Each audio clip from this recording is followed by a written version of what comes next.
Hello! Good afternoon. Welcome back to my channel Kalumula Vara tours. నేనిప్పుడొచ్చేసాను మన విజయవాడలో ఉన్న గుణదల మాత మేరీ చర్చ్‌కనమాట.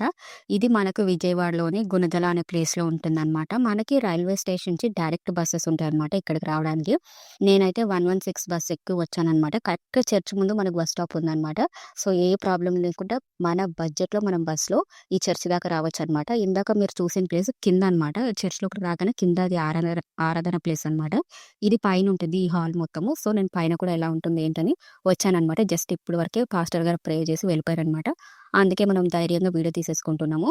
సో, నేను క్యాండిల్ వెలిగించుకోవటము, ఆహ్, ప్రేయర్ చేసుకోవటం అన్నీ అయిపోయాయనమాట. సో, ఇప్పుడు నేను అదే పైన కొండ పైన ఉంటుంది కదా సిలువ.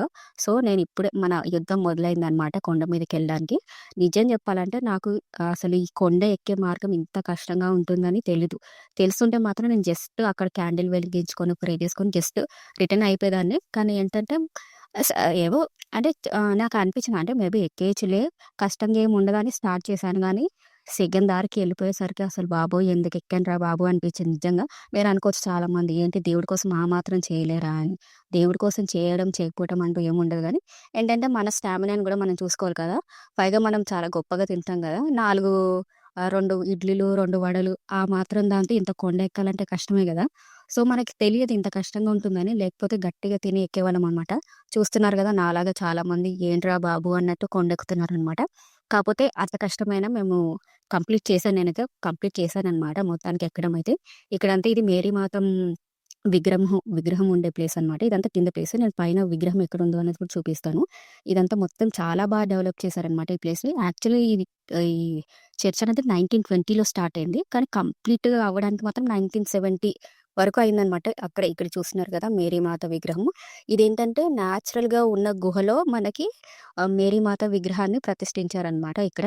యాక్చువల్‌గా ఈ చర్చ్‌కి ఇంకొక పోలిక ఏంటంటే మనకు ఫ్రాన్స్‌లో లూర్ద్ నగరం అనే ప్లేస్‌లో మనకొక చర్చ్ ఉంటుందనమాట. సేమ్ ఆ చర్చిని ఫ్రాన్స్‌లో మనకి సెయింట్ మేరీస్ చర్చి, ఇంకా ఇక్కడ విజయవాడలో గుణదల మాత మేరీ చర్చ్ ఒకేలా ఉంటాయి. ఒకటే పోలి ఉంటాయి గాబట్టి, మనకి ఈ చర్చ్ అనేది చాలా ఫేమస్ అయిందనమాట విజయవాడలో. అందుకే మనకి ఈ చర్చ్‌లో కూడా 9, 10, 11 ఈ డేట్స్‌లో ఉత్సవాలు బాగా చేస్తారనమాట. యాక్చువల్‌గా ఇలా ఉత్సవాలు జరుగుతాయని తెలీదు. లేకపోతే నేను ఆ డేట్స్‌లోనే వెళ్ళి నేను వీడియో తీసుకునేదాన్ననమాట. మనకి తర్వాత తెలిసింది ఇలా ఉత్సవాలు జరుగుతాయని. సో, నేనిక్కడ సెల్ఫీ వీడియో తీసుకుంటున్నాననమాట. అక్కడ మనకి యేసుప్రభు విగ్రహం ఉందనమాట. యేసుప్రభు గారి విగ్రహం ఉంది.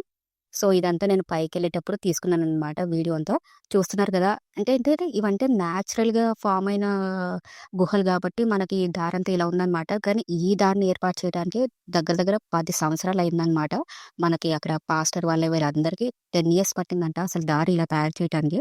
అక్కడ మీరు ఇవి చూస్తున్నారు కదా! ఇవెందుకు కట్టారనేది మనకు తెలీదు యాక్చువల్‌గా.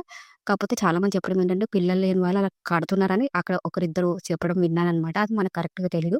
ఫైనల్‌గా అయితే కష్టపడి మొత్తానికి సిలువ దగ్గరకొచ్చాననమాట. నేను కరెక్ట్ నా అంచనా ప్రకారం అయితే దగ్గర దగ్గర మేము 1000 స్టెప్స్ ఎక్కామనమాట. అది ఎండలో.